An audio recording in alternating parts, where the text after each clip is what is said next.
अस्सलाम वालेकुम सुकैन भाई, कैसे हैं? अल्हम्दुलिल्लाह मैं ठीक था भाई। आप कैसे हैं? जी अल्हम्दुलिल्लाह।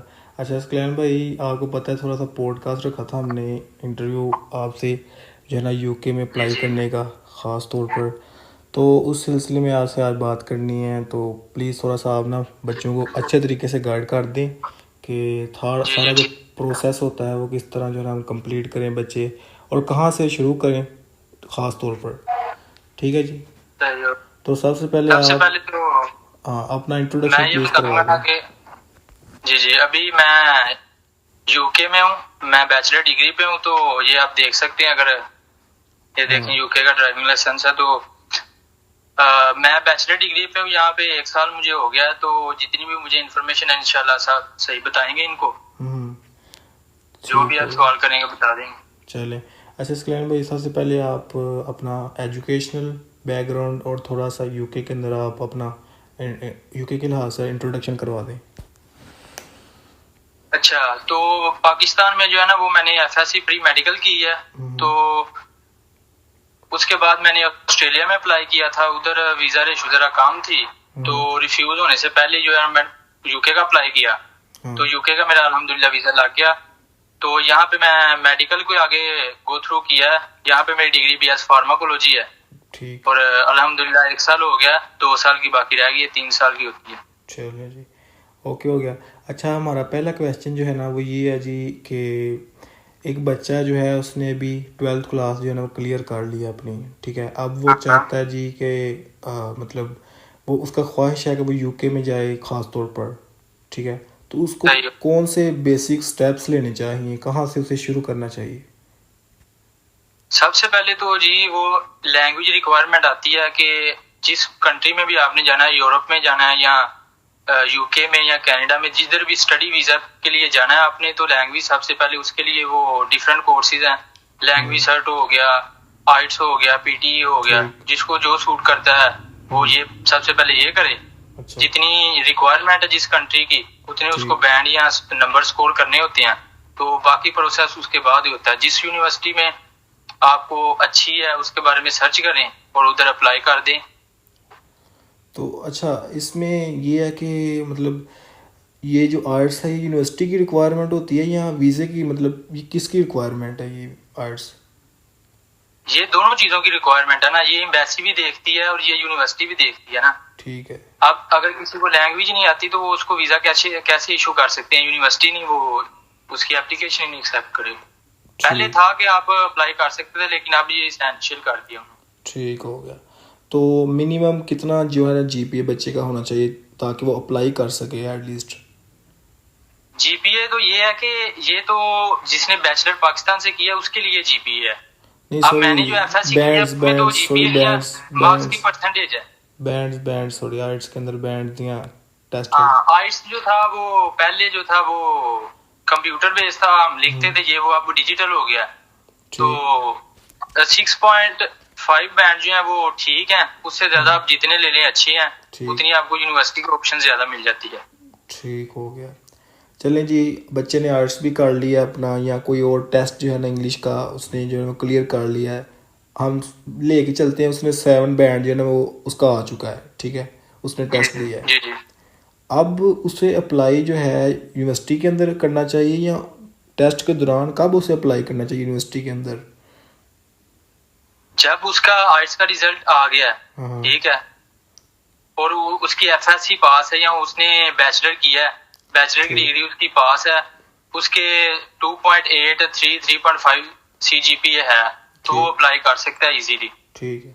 तो इसमें ये बात है ना कि बैचलर पे यूके वो आए जो फीस थोड़ी बहुत अफोर्ड पीछे से कर सकता है। ठीक है, यूके ठीक। में क्योंकि आपको पता है बैचलर की फीस कहीं भी किसी भी कंट्री में स्टडी वीजे में बैचलर पे आप जाएं तो फीस पूरी करना डिफिकल्ट होता है। ठीक है। तो बैचलर वालों के लिए सही मशवरा जो है वो ये है, जो मैंने खुद नहीं किया क्योंकि मुझे भी इधर आने के बाद पता चला कि बैचलर जिसे का दिल करता है यहाँ पे आने का, वो 2-3 साल उधर बैचलर किसी यूनिवर्सिटी में स्टडी करे। उसके ठीक। बाद उसका 1-2 साल रह गया ना, उसके हाँ। बाद वो यूके की किसी यूनिवर्सिटी में अप्लाई करे। तो चले। इस तरह ये होगा कि बैचलर में भी वो आएगा और उसे फीस भी सिर्फ 1 साल की पे करनी पड़ेगी।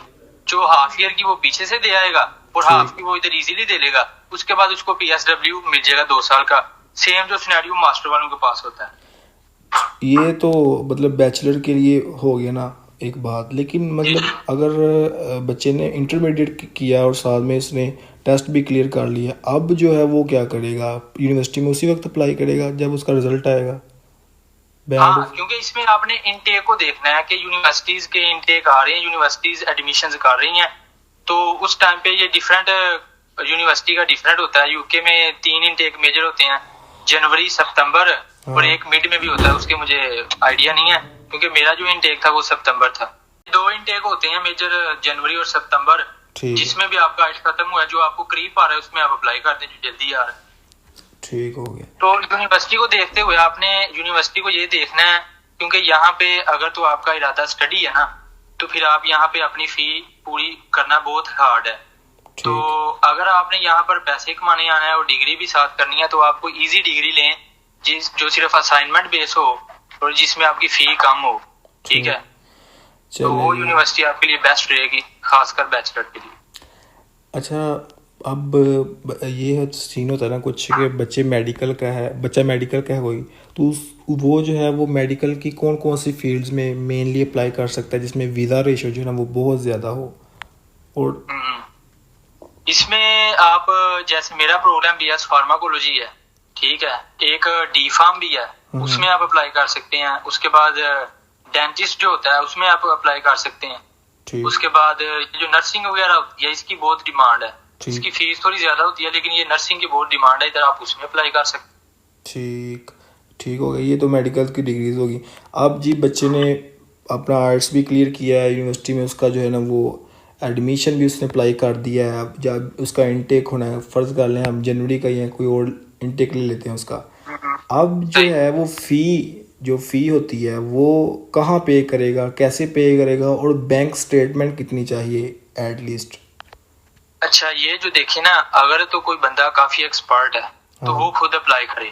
ठीक। अगर किसी को इतना नॉलेज नहीं है, मैं इतना एक्सपर्ट नहीं हूँ, तो मैंने किसी कंसल्टेंट से अप्लाई करवाया था, उसने सब कुछ, क्योंकि वो मेरी फाइल वगैरह जो भी उनको यूनिवर्सिटी की रिक्वायरमेंट थी सब उसने बनाया, ठीक है। ठीक। और इसमें जो फी वगैरह की रेशो है ना, वो आपकी ऑलमोस्ट 10,000 से 15,000 पाउंड तक होती है बैचलर की 1 साल की फीस। तो अगर आप पाकिस्तानी कन्वर्ट करें, जी पाकिस्तानी ऐसे कन्वर्ट करें तो ये कितने बन जाएंगे? पाकिस्तानी कन्वर्ट करें तो 25 से 30 लाख या 20 से 25 लाख के भी दरमियान। ये डिपेंड करता है यूनिवर्सिटी इनिशियल कितने डिपॉजिट पे आपको वीजा देगी, क्योंकि हाफ आपने उधर से पे करनी है, हाफ इधर आकर। ओके, हो गया। और बैंक स्टेटमेंट का आप बता रहे थे?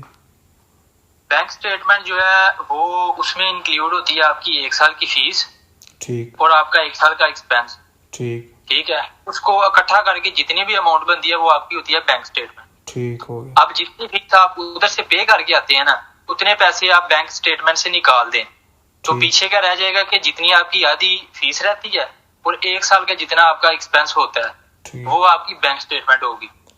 तो ये एटलीस्ट ऑलमोस्ट 1,000 समथिंग पाउंड जो है वो आपका 1,200 पाउंड आपका मंथली एक्सपेंस है।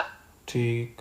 तो इसको 1 साल का एक्सपेंस और जितनी आपकी फीस रह जाएगी वो आप ऐड कर दे तो वो आपकी बैंक स्टेटमेंट होगी। यानी कि मिनिमम जो है वो 40-50 लाख होनी चाहिए राउंड अबाउट।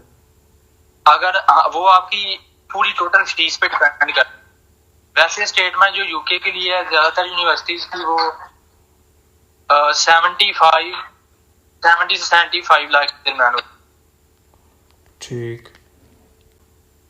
अब एक बच्चे का जो है ना वो इनटेक भी हो चुका है, उसने अब मतलब जाना है, अब बाहर चला गया, तो अब एयरपोर्ट पे वो पहुंच चुका है, ठीक है, उधर कंट्री में, उस कंट्री में लैंड कर चुका है। अब नेक्स्ट प्रोसेस क्या होगा उसका? नेक्स्ट जी उसका ये है कि बुनियादी तौर पर जो उसका कंसल्टेंट होता है ना, उसको ही करना चाहिए कि उसको जब वो एयरपोर्ट पे पहुंचेगा, ठीक, तो उसको रिसीव कौन करेगा, क्योंकि कंसल्टेंट जो होते हैं उन्होंने काफी स्टूडेंट्स को भेजा होता है, ठीक है, उनके लिंक होते हैं, तो वो आपको ये सर्विस दे सकते हैं। ठीक। और किसी के पास भी आप 1-2 दिन स्टे कर और एकोमोडेशन आप ढूंढते हैं अपनी उधर का जो ठीक यूनिवर्सिटी के पास हो। ठीक, ओके हो गया। चलें जी, ये तो अब सारा हमने बेसिक से लेके पहुंचने तक डिस्कस कर लिया है कि बच्चा कैसे अब पहुंचे, कहाँ कैसे अप्लाई करे और सारा कुछ। अब बच्चा जी यूके पहुंच चुका है और उसने साथ में सारी बात है अपनी फीसिस भी पे करनी है, थोड़ा सा अपना भी जो है ना वो लिविंग एक्सपेंस निकालना है, और साथ साथ उसने सारी बात है अपनी पढ़ाई को भी मैनेज करना है। तो इसके लिए बिल्कुल। आप थोड़ा सा बता दें कि वो कैसे करे, क्या करे। देखिए जैसे कि मैंने पहले बताया कि यूनिवर्सिटी से जो बंदा आता है ना वो 15-20 दिन पहले आता है, जो ठीक फुलान जो वीजा जब लगता है। ठीक है। तो उसमें ये आपने करना होता है अपना जो बेसिक डॉक्यूमेंट्स, जैसे ट्रैवल के लिए ट्रैवल कार्ड, बैंक कार्ड, जो कैश वो लाया होता है उसको डिपॉजिट सेव करने के लिए। ठीक तो उसके बाद उसने पार्ट टाइम जॉब करनी होती है जो कि 20 आवर जॉब है बेसिक। ठीक है। तो उसमें आप कोई भी जॉब अप्लाई करें, कोई रेफरेंस है, इधर रेफरेंस के साथ जॉब बहुत जल्दी मिल जाती है। ठीक है। तो किसी को भी आप कोई जानने वाला है तो आप उसको बोलें, वो अगर जहाँ पे लगा है या उसके किसी पर रेफरेंस है वो बात करे तो इजीली जॉब मिल जाएगी। सही हो गया। तो एक स्टूडेंट जो है उसको एक वीक में कितने आवर जो है ना वो अलाउ है काम कर सकता है वो। देखिए वो तो सिर्फ 20 आवर जॉब है, ठीक ठीक है। है। लेकिन अब सबको पता है कि कोई भी 20 आवर्स काम नहीं करता, तो सारे काम कर लेते हैं। अब मैं फुल के वीडियो में नहीं बता सकता, हम्म। आप इधर आएंगे तो पता चल जाएगा आपको। हाँ बिल्कुल ठीक हो गया। यानी कि मतलब एक स्टूडेंट मैनेज कर सकता है अगर वो थोड़ा सा हार्ड वर्कर हो हाँ तो। अगर वो हार्डवर्क करने वाला है तो वो कर सकता है। ठीक। तो वैसे एक जो हाइप क्रिएट हुई है बहुत ज़्यादा हमारे मुल्क के अंदर जी, बाहर जाना है और मतलब बहुत ज़्यादा आसान है और बहुत ज़्यादा जो है ना वो पैसा है इस काम के अंदर, और हम स्टूडेंट वीज़ा लेके चले जाते हैं और बाद में बहुत सा पैसा कमाएंगे।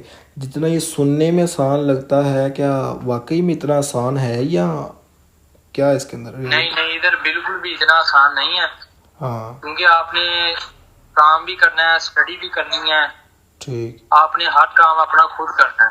ठीक ठीक है। है। ट्रैवल करना उसमें भी टाइम लगता है, खाना बनाना पकाना खाना सब में भी टाइम लगता है, हर स्टडी भी चीज़। करनी है, हाँ बिल्कुल। जॉब पे भी जाना है आना है, तो इससे काफी टफ है। लेकिन यह है कि जब आप अपनी स्टडी कर लेते हैं उसके बाद फिर आसानी होती है। ठीक हो गया।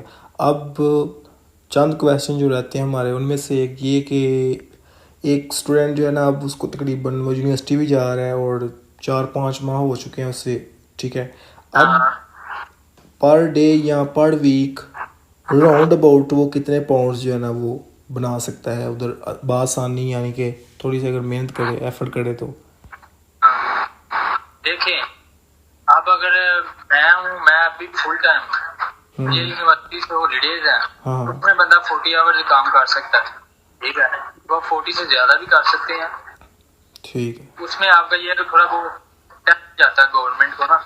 ठीक तो अगर आप हॉलीडेज की बात करें तो उसमें आप पर वीक जो है वो 600 से 700 पाउंड से बना लेते हैं आराम से, अगर आपकी जॉब अच्छी है ना, ही बता रहे हैं आपका। ठीक है। यानी कि तो मंथली जो है वो 2500 से 3000 पाउंड बन जाता है। ओके, और ये पाकिस्तानी 8-9 लाख रुपया बनता है तकरीबन। जी जी। ओके हो गया। उसमें आप स्टूडेंट जो है वो ज्यादा से ज्यादा अपनी फीस निकाल सकते हैं। हाँ यानी कि अगर कोई मतलब हम नतीजा निकालें एक बात का तो सारी बात है स्टूडेंट को हार्ड वर्किंग होना चाहिए। ये मतलब बिल्कुल ऐसा। मतलब मेहनती बच्चा जो है ना वो जो को मेहनत कर सकता है और इस तरह से मैनेज कर सकता है वही मतलब इन कंट्रीज में बिल्कुल कामयाब है। ऐसा ही है। और इसके अलावा अगर आप हमारे व्यूअर्स को कुछ बताना चाहें, कुछ टिप्स देना चाहें तो आप प्लीज़ शेयर कर दें। देखें सबसे बड़ी टिप जो है ना वो मैंने इनको पहले ही बता दिया है कि अगर किसी ने बैचलर पे आना है ना तो वो एफएससी के फौरन बाद ना आए, क्योंकि मैं खुद आया हूँ ना, थोड़ा हार्ड है, काफी हार्ड है। हाँ अगर कोई बंदा फीस मैनेज कर सकता है उसके लिए ओके है, अगर वगरना आपने क्या करना है कि 2 साल 2.5 साल उधर स्टडी करें किसी यूनिवर्सिटी में, ठीक है। तो इधर की कुछ यूनिवर्सिटी ऐसी हैं जो उधर की यूनिवर्सिटीज की स्टडी को एक्सेप्ट कर ले, ठीक। तो वो आप बैचलर पे आए, आपका 1 साल जो उधर 2 साल की डिग्री रह जाएगी बैचलर की। ठीक है। जब आप इधर आएंगे तो वो 1 साल में आपको दोनों साल कवर हो जाए। बिल्कुल। आपको फीस भी 1 साल की देनी पड़ेगी। ठीक हो गया। सिर्फ बिल्कुल मास्टर वाला हिसाब हो जाएगा और वो बहुत इजी है। सही हो गया। क्योंकि इस तरह आपने 3 साल की फीस मैनेज करनी है, फिर PSW आना है। अगर आप बाद में आएंगे 2 साल उधर स्टडी करके, तो आपने 1 साल की फीस देनी है, हाफ उधर से देनी है, आपने हाफ इधर से देनी है।